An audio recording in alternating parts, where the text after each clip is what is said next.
आत्मदेह प्राप्त होकर सत्संग मिला, भगवत कृपा, इसका फल है भगवत अनुराग, भगवत प्रेम। अपने जन चाहे वो विरक्त मार्ग से चले या गृहस्थ मार्ग से, दोनों का लक्ष्य भगवत प्राप्ति ही है। पर बड़ा विषम भाव जागृत हो जाता है। जब सुनने को मिलता है तो हृदय में लगता है कि ये माया का भ्रम कैसे बैठ गया।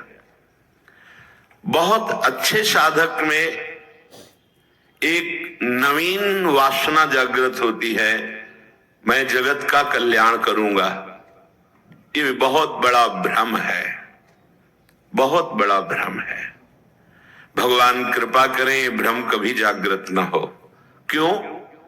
क्योंकि जिन जिन को सामर्थ्य मिली उनने संपूर्ण जगत को प्रणाम किया, नमस्कार किया अपने इष्ट भाव से। सी राम मैं सब जग जानी, करूं प्रणाम जोर जुग पानी। किसका उद्धार करना है? अपनी बुद्धि का, जो भ्रम में डूब गई है।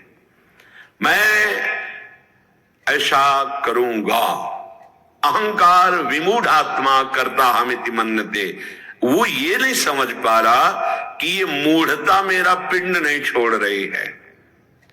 सच्ची मानिए, जब सामर्थ्य आती है जगत कल्याण की तो कोई दिखाई ही नहीं देता जिसका कल्याण करना हो, क्योंकि अपने कल्याण दाता का ही दर्शन करता है। निज प्रभु में देखें जगत, निज प्रभु में सो अनन्य गति जाके, अस मत न टरे हनुमंत मैं सेवक, और सचराचर रूप स्वामी भगवंत। किसका उद्धार करना है? तब अंदर से लगता है कि बिना गुरुदेव की कृपा के साधक भ्रम को नहीं त्याग पाता है। जासु कृपा सब भ्रम मिट जाए, गुरु प्रसन्न साहब अनुकूला, मिटी सकल कल्पित भयशूला। एक कल्पनात्मक क्यों? मेरे में सामर्थ्य है किसी का कल्याण करने की। किसका कल्याण? आराध्य देव का।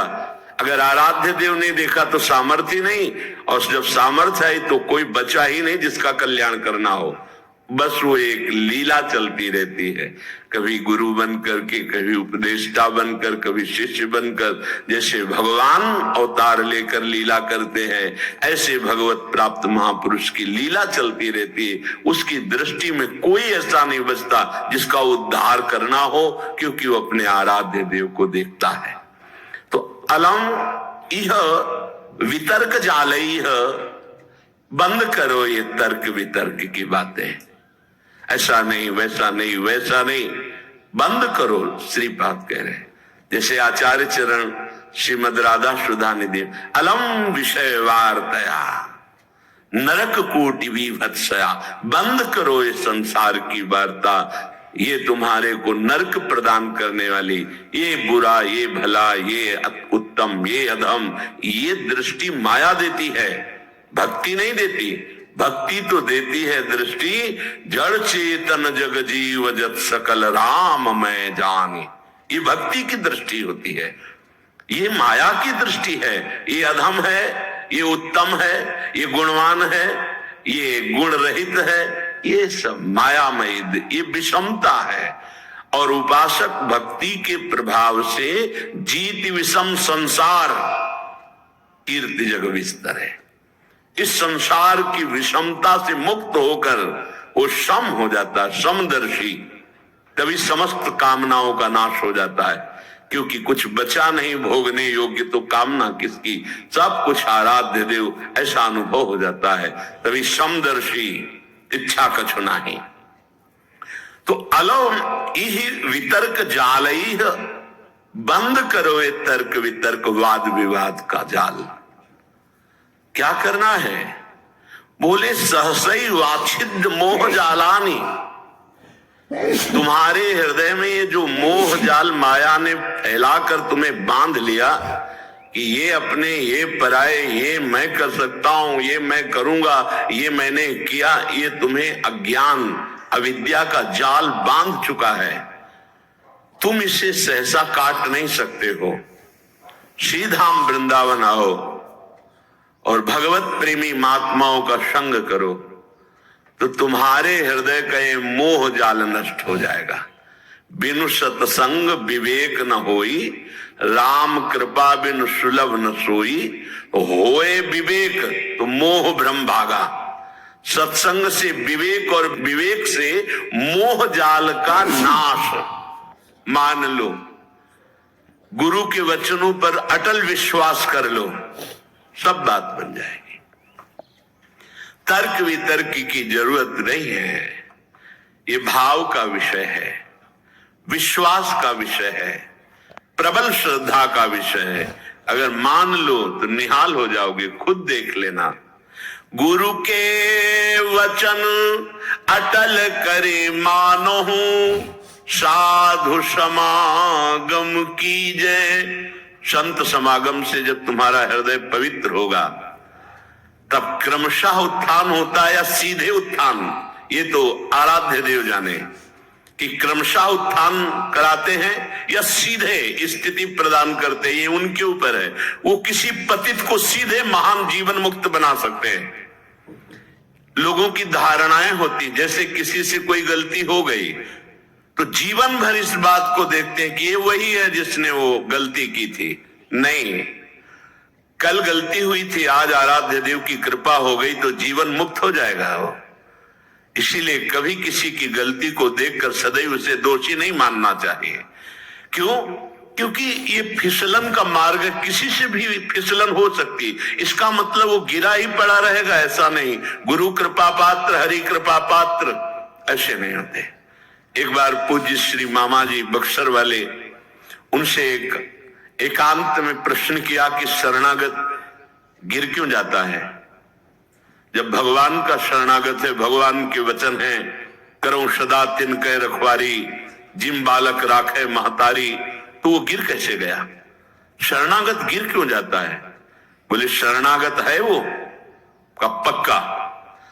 तो बोले फिर वो बाल है खिलाड़ी के हाथ का, वो गिरा नहीं है, वो नीचे पटका गया है, तो गिरना ही तो हुआ ना। बोले नहीं नहीं नहीं, जब खिलाड़ी अपने हाथ का गेंद नीचे मारता है तो नीचे फेंकने के लिए नहीं, लक्ष्य चूमने के लिए नीचे ऐसे पटका मारा कि वो अपने लक्ष्य पे पहुंच गया। एकदम हृदय शीतल हो गया। तो लगा कि बिना संत समागम के समाधान हो ही नहीं सकता। कौन? ये एक साधारण उदाहरण और असाधारण प्रसन्नता प्राप्त हुई, हृदय प्रफुल्लित हो गया।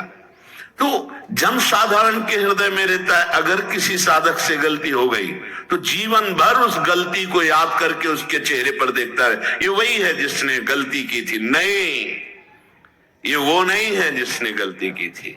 जो गलती की थी वो एक वृत्ति थी, और ईश्वर ने, आराध्य देव ने उसे ऐसी स्थिति प्रदान कर दी। अपचेत सुदुराचारो, भगवान के शब्द जरा गौर से सुनिए। कह रहे अपचेत सुदुराचारो भजते माम अनन्य भाग, साधुरेव सम्मंतव्य। मानो ये साधु है। साधु को कभी कहा नहीं जाता कि इसे मानो साधु है। वो साधु नहीं था, उसने दुराचार किया सांगोपांग।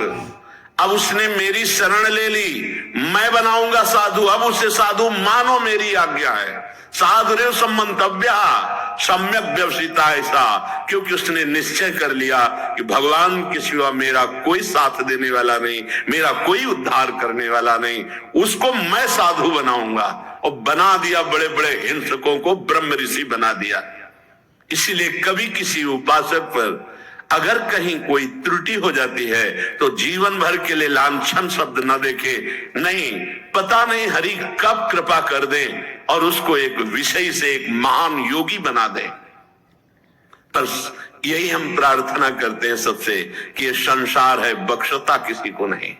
अगर त्रुटि हो गई, ना भी त्रुटि हो तो जाल में फंसा करके नीचा दिखाने के लिए, त्रुटि साबित कर दी जाती है। ये माया है। इसलिए किसी को अपना मित्र नहीं और किसी को अपना शत्रु नहीं। एकमात्र मित्र प्रभु श्री हरि और शत्रु एकमात्र मेरा दुर्वासना से भरा हुआ मन। इससे बड़ा कोई दुश्मन नहीं। हम सदैव मन पर शत्रुवत व्यवहार रखें, ये दुष्ट कभी भी फंसा सकता है। और मेरा सच्चा मित्र एकमात्र हरि, इससे बड़ा कोई मित्र नहीं।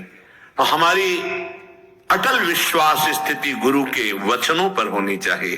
प्रभु देखा है, जब आपने स्वीकार नहीं किया था ना, तो देखा है, गोस्वामी जी कह रहे, जब सम्राट अकबर ने ताज उतार कर चरणों में रखकर प्रणाम करके जब वापस गया, तो गोस्वामी जी की आंखों में आंसू आ गए।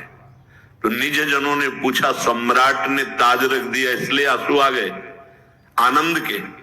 बोले नहीं, जब तुलसी राम का नहीं था तब कौरा कौरा के लिए भटक रहा था। जिस दरवाजे पे खड़ा होता तो ये अभागी है ऐसा कहकर हटा दिया जाता। स्वयं भगवान शंकर की प्रिया अन्नपूर्णा करके तुलसीदास जी को भोजन देती थी। बोले आज राम का हूं तो बादशाह उतार कर ताज रखता है। जब राम का नहीं था तो एक टुकड़े टुकड़े के लिए दरवाजे पे भटकता, लोग अभागी कह करके भगा देते थे। सत्य बात है, कोई अपना नहीं है। आप लोगों की स्वार्थ की परस्पर पूर्ति हो रही, इसलिए आपको लग रहा है कि मेरा भाई, मेरा मित्र, मेरे मेरे अमुक अमुक अमुक। और जीवन में देखा गया, जब किसी के स्वार्थ लायक नहीं तो किसी ने नहीं कहा कि तू मेरा, किसी ने नहीं कहा। आश्चर्य होगा आपको, किसी ने नहीं कहा। और जब हरिप्रिया ने कह दिया कि मेरा, तो पूरा विश्व कह रहा है कि मेरा। अब केवल प्रभु प्रभु, ये सब भिखारी हैं, स्वार्थ के भिखारी। कौन मेरे को साथ देगा? कौन? सच्ची बड़ी कृपा होती जब प्रतिकूलता मिलती है। तब जैसे नेत्रों में पर्दा पड़ जाए तो कुछ दिखाई नहीं देता, पर ऑपरेशन हो जाए तो ठीक दिखाई देता है। ये प्रतिकूलता एक महामहिम ऑपरेशन है। आंख खोल के देखा गया, कोई नहीं। परिस्थितियों को नकारात्मक भाव से ना देखा जाए, वो प्रकाश पैदा करने के लिए प्रतिकूलता होती है। ना कोई मित्र है और ना कोई शत्रु है, बस एक भगवान का आश्रय है। ये वो प्रतिकूलता भगवान इसलिए देते हैं कि अंतर में केवल उनका अधिकार रह जाए, दूसरे का नहीं। ये मेरा स्वामी बुलवा रहा है, क्योंकि पहले बुलवाया अनन्य आश्रय के लिए और अब बुलवा रहा है कि देख मेरा दुलार, मैं कहीं भी बैठकर तुझे ऐसे शिखर पर चढ़ा सकता हूं जहां सब वंदना करते हैं। मूकम करोति वाचालम पंगुम लंघयते गिरिम। कभी किसी पर दोषारोपण करके प्रतिकूलता को प्रतिकूलता मत मानना। वो प्रतिकूलता केवल शिखर पर चढ़ाने के लिए होती, ऐसी ऊंचाई पर चढ़ा दी जाती कि आश्चर्य होता है कि कल ये रज हम पैरों से दबा रखे थे, आज ये मुकुट पे कैसे बैठ गई। वो वायु का संयोग, अनुग्रह का संयोग। इसलिए मनुष्य की तो बात क्या, किसी का भी सहारा नहीं लेना अपने आराध्य देव के सिवा। कदम कदम पर, यही तो अनुभव का जीवन तब होता है जब किसी का सहारा नहीं होता। हम चाहे भी सहारा लेना तो कोई बनता नहीं है सहारा, कोई नहीं बनता। उसका कौन सहारा बनता है? जिसका संसार में किसी भी गुण से संबंध नहीं है। कौन सहारा बन? कोई नहीं। सच्ची मानिए, बड़ा भ्रम है कि हमारा कोई मित्र है और या हमारा कोई सहयोगी है। इस भ्रम को मिटा दीजिए। सच्चा मित्र केवल एक मात्र आराध्य देव है। ये समझ में आ गया तो छाती फूल जाएगी और चौड़ी छाती करके विश्व में सीम की चाप सके को तासु, बड़ रखवार रमापति जासु। ये हम कृपा की बात कह रहे हैं। कभी किसी को नीचा मत समझना। वो मालिक का एक दिया हुआ पार्ट है। वो उस समय की लीला है केवल, वो कुछ क्षण उसके अभिमान को रौंदने के लिए, वो दैन्यता प्रदान करने के लिए लीला है। इसके बाद ऐसा उठेगा कि कोई छू नहीं सकता। बिल्कुल हृदय में जब प्रतिकूलता बाहर से मिले तो प्रसन्न होना कि अब ऊंचाई पर चढ़ने की सीढ़ी मिल गई और ऐसी ऊंचाई पर चढ़ाया जाएगा। सच्ची आपसे कहते हैं, भगवान के सिवा अगर किसी का सहारा मन में है तो धोखा ही मिलेगा, और जिसे केवल एकमात्र इष्ट का सहारा, उसे बाहर से कोई पहचान नहीं सकता, और वो एक क्षण में इतनी ऊंचाई दे सकते हैं कि जो करोड़ों जन्मों की साधना से नहीं मिल सकती। सच्ची बानना, तो आश्चर्य होता है, ऐसा कैसे हो सकता है? वो कर तुम है, वो अकर तुम है, वो अन्यथा कर तुम है, वो सर्व समर्थ ईश्वर है और ये उसका दास है। दास की उदासी को देखकर हंसना मत, क्योंकि वो उस महान का सेवक है कि जिस दिन नजर घूम गई उस दिन सबकी नजरें वहीं लग जाएंगी जिसको उदासीन भाव से देखा जाता था। हरि प्रताप बल गिनत न काहू, निडर भय सब चेरे। जो वास्तविक भगवत दासत्व की ठसक में आ गए वो निडर हो जाते हैं, उनको काल का भी डर नहीं होता। इसलिए सब तजी तू शरणागति आए, दृढ़ करि चरण गहेरे। शूरदास प्रभु तुम्हारे मिले ते, पाए सुख जो घनेरे। हे प्रभु, आपने मुझे अपना शरणागत बना लिया, अब तो मैं दृढ़ता पूर्वक आपके चरणों को ही पकड़ लिया। सूरदास जी कहते हैं कि हे प्रभु, तुम्हारे मिलने से जो मुझे सुख मिला, मिलने का मतलब आपके चरणों का आश्रय लिया, आपका नाम का आश्रय लिया। बोले ये घनेरा सुख है, घनीभूत, जिसमें दुख का प्रवेश ही नहीं हो सकता। आप बाहरी दुखों को लेकर परेशान रहते हैं, उसने ये कह दिया, उसने ये कह दिया, शरीर रोग से ग्रसित है और व्यवस्थाएं ठीक नहीं, ये सब बाहरी बात है। एक बार तो परीक्षा दे दे और पास हो जा। हर परिस्थिति में प्रभु के प्रियाजू के चरण न भूले, फिर आप परिणाम देख लेना। पाए सुख जो घनेरे, ऐसा घनीभूत सच्चिदानंद सुख ई परलोक पीछे के पद में था। और महाप्रभु हरिवंश चंद्र जी ने कहा है कि इस लोक में भी परलोक में परम सुख का निश्चित विश्वास करो। इसलिए श्रीपाद कह रहे हैं, ये जो अलमिह वितर्क जाल है, अब ये तर्क वितर्क का जाल छोड़ो। मोह जाल के काटने के लिए भगवत कृपा से सत्संग मिलेगा, उससे विवेक मिलेगा, विवेक से मोह का नाश करो। और उड्डी एव विहंगा पत वृंदा काननम रुचिरम, वृंदावन में आ जाओ, जितने घंटे वास करो बहुत महान है। जो सप्तपुरियों में आजीवन वास करने से प्राप्त होता है, वो यहां 24 घंटे वास करने से प्राप्त हो जाएगा। ये श्रीपाद ने कहा, एक बार यहां के पुष्प को सूंघ ले प्रसादी, एक बार बिहारी जी से नेत्र मिला ले राधा वल्लभ लाल से, और एक बार इस भूमि में मस्तक रख दे, वो कभी नरक नहीं जाएगा। श्रीपाद कह रहे हैं, और ये बड़े बड़े महानुभाव कह रहे हैं, श्रीधाम वृंदावन की एक कण रज का अगर तुम्हारे शरीर में लग गया है जीवन में कभी, तो यमदूत तुम्हें स्पर्श नहीं कर सकते। ये ब्रजरज, ये वृंदावन रज है, इसकी महिमा कहीं भी रज की महिमा आप नहीं सुनेंगे, लेकिन ये ब्रज रज की महिमा संपूर्ण शास्त्रों में जय घोष को प्राप्त हो रही। फिर वृंदावन रज, ये तो महारानी जी के चरण चिन्हों से युक्त भूमि है, एक से एक प्रेमी महाभागवतों के आंसुओं से भीगी हुई ये भूमि है, ये प्रेम भूमि है, जहां प्रवेश करते ही उद्धव का ज्ञान धूल धूसरित हो गया, जो बृहस्पति के समान ज्ञानी, क्योंकि गुरु अपने शिष्य को समान ज्ञान प्रदान करता है। बृहस्पति जी के शिष्य श्री कृष्ण के मित्र यहां आते ही उनका ज्ञान धूसरित हो गया और प्रेम पिपासु बन गए। पीछे प्रसंग चल रहा था, कस्तरती कस्तरती मायाम, माया से कौन तरता है, कौन तरता है?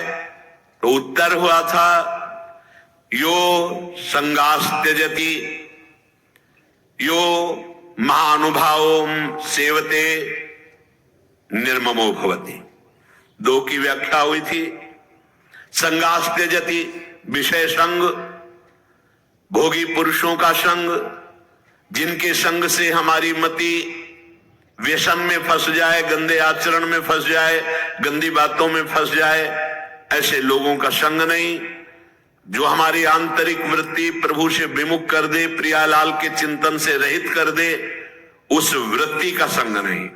ये हुआ संगास त्यजति। दूसरा महानुभावम सेवते, महापुरुषों का संग माया से तरने के लिए अमोघ बात है। जिसका अंतिम जन्म होता है उसे संत समागम प्रभु प्रदान करते हैं। यो महानुभावम सेवते, पर महापुरुषों की सेवा में ममता बहुत बड़ी बाधा है, इसलिए निर्ममो भवति। ममता रहित होना अत्यंत आवश्यक है। ये ममता एक ऐसी बड़ी बाधा है कि भगवत कृपा से जो महात्माओं का संग मिलता है तो ये ममता से बंधन युक्त हुआ मन उनकी अवज्ञा कर देता है, अवहेलना कर देता है। बहुत सूक्ष्म विषय है। जीवन में वो अवहेलना जो तुम्हारी ममता तुम्हें हर कदम नीचे गिराएगी, कभी ऊंचे नहीं उठा सकती। और अगर गुरु की ममता, तो ममता का भी पोषण होता और समता का भी पोषण होता, और प्रियालाल की प्राप्ति में कोई बाधा पहुंचा दे ऐसा पैदा नहीं हुआ। तुम खिलवाड़ समझते हो? गुरु कृपा ही केवलम, भगवान अपनो प्रण विसार, भगत को पूरो प्रण निभाऊं। आज्ञा पर जीवन भस्म कर देना, महत्व अपना मिटा देना, भगवत प्राप्ति के प्रेम रंग में खेलना होता है। खिलवाड़ समझ रखा है। इस मार्ग में भगवान की कृपा से जब यो संगास त्यजति, सब संगों का त्याग करता है गुरु कृपा से, तब महानुभावम सेवते, महानुभावों का संग मिलता है। फिर संपूर्ण सृष्टि का मालिक अपना प्रण भूल सकता है लेकिन अपने जन का प्रण नहीं भूल सकता।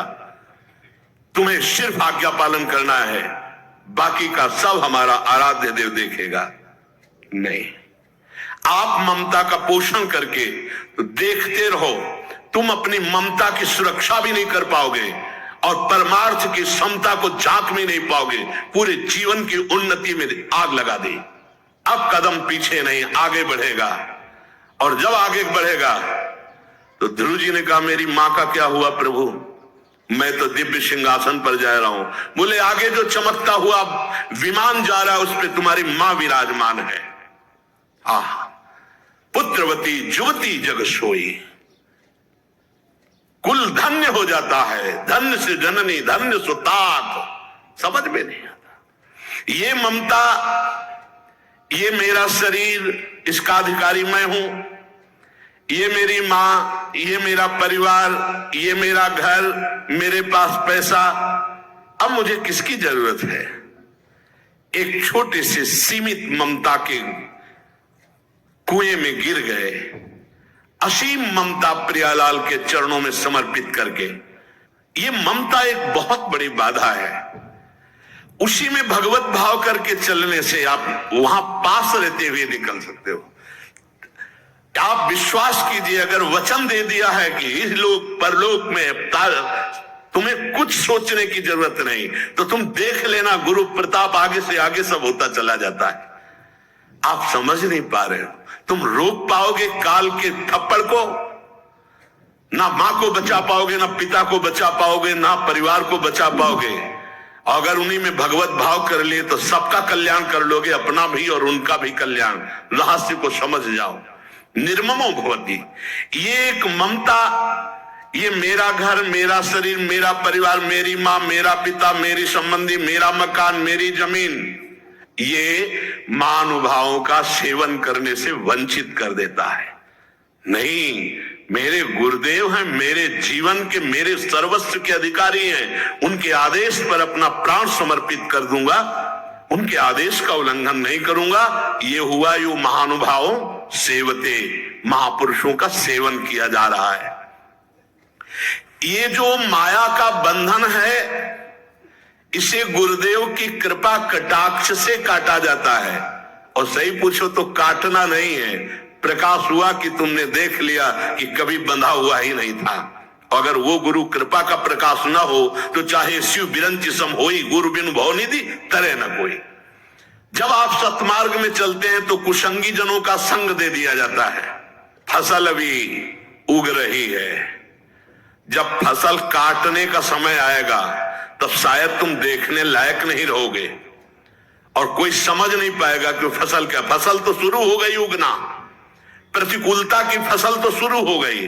अब ऐसी प्रतिकूलता जीवन में आएगी कि फिर तुम्हें त्राहिमाम बोलकर, क्यों, शरणागत का कभी नाश नहीं हो सकता, इसलिए तुम्हारा भी नाश नहीं होगा, तुम्हें लौट करके फिर उसी गली पे चलना होगा। ये भगवत मार्ग का पथिक है, क्योंकि तू भूला हुआ है पर वो भूला हुआ नहीं है, उसे भूल सुधारना आता है। भाग तो कितना भागेगा, जहां भागेगा एक टांग बढ़ाई मेरे मालिक ने तो ब्रह्मलोक तक छोटा पड़ गया। भाग कितना भागेगा, उसी चरणों के पास ही तुम्हें घसीट के लाएंगे जहां से भागा है। लेकिन समय बर्बाद होगा, तुम्हारे सामने ऐसी परिस्थितियां पैदा होंगी कि त्राहिमाम बोलना पड़ेगा। मत देखो कि वो मौज में है, मौज में नहीं है। अधर्म और अवज्ञा करने वाला कभी उन्नति को प्राप्त नहीं होता, उसकी उन्नति अवनति का मूल कारण बनेगी। इसके रहस्य को समझिए। ममता के बंधन में बंधा हुआ उपासक महापुरुषों का अपमान कर देता है। सत्संग और संतों की सेवा रूपी दिव्य ज्ञान मणि के प्रकाश में वो देख पाता है कि मैं कभी बंधा हुआ ही नहीं था, जीवन मुक्त होता है। पर वो मणि प्रकाश उसी के हृदय में होता है, ज्ञान मणि का प्रकाश, जो ममता के बंधन से रहित होता है। ममता एक अंधकारमयी रात्रि है जिसमें दिखाई ही नहीं देता मुझे क्या करना चाहिए। अंधकार में पहले सत्संग में जाने के लिए भगवान ने थोड़ी ममता कम की, फिर इसके बाद उसे छोड़ दिया। सिद्धांत देखो, अब तुम ममता रहित होके दिखाओ। पहले सत्संग में, साधु संग में जाने के लिए भगवान ने कृपा की, साधु मिलाया और ममता को कम किया, ममता के दबाव को कम किया। और जे ही तुम चले तो भगवान ने छोड़ दिया। जैसे छोटा बच्चे को मां चलाती, ऐसे जब वो लड़खड़ा के चलता है तो गिरने ना पावे, और जब वो चलने लगा तो हट गई। अब चल के दिखा, फिर जो ममता का रंग चढ़ा फिर वो नष्ट कर देता है। क्यों? क्योंकि वो ये ध्यान नहीं दे पाया कि असली मेरी मां कौन है, असली में मुझे प्यार करने वाला कौन है। वो किशोरी जी वात्सल्यमयी, वो लाडली जो करुणामयी, उनको भूल गया। मन को प्रसन्न करने के लिए उस महान को त्याग कर दिया। त्याग कैसे होता है? अपने मन की बात मानना और गुरुदेव की मन की बात मानना, ये दो मार्ग हो गए। गुरुदेव के मन की बात मानना प्रियाजू की प्राप्ति का मार्ग है। अपने मन की, आइए बेईमान मन, ना जानो छिन कवन बुद्धि घटे प्रकाशित, अभी तो कह रहा है परमार्थ, थोड़ी देर में यही मन कहेगा भोग। हम क्या क्या इसकी बात मानेंगे? नहीं, हम वो बात मानेंगे जो गुरुदेव कह रहे हैं। संसार में वही धन्य उपासक है जिसने इस ममता रूपी बेड़ी को नष्ट कर दिया गुरु कृपा से। निर्ममो भवति, भगवान ने भी कहा है। अद्वेष्टा सर्वभूतानां मैत्रः करुणैव च निर्ममो निरहंकारा। अगर हम निष्ठा से भगवत चरणारविंद में हैं तो मेरी मां को परम पद नहीं मिलेगा? अरे 21 पीढ़ियों को परम पद मिलता है, फिर क्यों नहीं मिलेगा? हम अगर ममता से बंध गए तो हमारी भी दुर्गति और वहां भी दुर्गति। ये निर्ममो भवति, ये निर्ममता कैंची केवल गुरु जी के पास ही है। हे तुम बात नहीं करोगे, हे तुम फोन नहीं करोगे, तुम नहीं मिलोगे। जब तुम्हारा कोई मिलने वाला है हम मिलेंगे, हम स्वागत करेंगे, लेकिन तुम नहीं। तुम्हारा केवल लक्ष्य श्यामा श्याम, कटती चली जा रही हर डोरी, सबकी ममता ताग बटोरी और मम पद मन ही बांध बर डोरी। ये बात ये गुरुदेव कृपा करके करते, हर जगह की ममता का नाश। तुम समझते हो ये निर्मोही है? नहीं नहीं, सच्चे प्यार करने वाले गुरुदेव ही होते जो तुम्हें उस परम पद पे बार बार तो बनत नहीं यह संजोग अनूप मानुष तन वृंदा विपिन रसिकन संग विरूप। रसिकन संग विरूप, प्रिया प्रीतम की उपासना, रसिकों का संग, और अब भी कल्याण ना हो तो जो अपनी मनमानी नहीं। हमको अब हमारे जीवन का अस्तित्व तो समर्पित करना है गुरुदेव को। यो महानुभावम सेवते, तो अपने आप वो तुमको निर्मम कर देंगे, ममता रहित कर देंगे। जहां ममता रहित हुए तो जहां से ममता का सागर लहराता हुआ तुम्हारी तरफ उफान करते हुए आ रहा था, उसमें डूब जाओगे। वो दासी वत्सला कर ही राधा, फिर देखोगे स्वामिनी जू का प्रताप, फिर देखोगे स्वामिनी जू का प्रभाव देखोगे।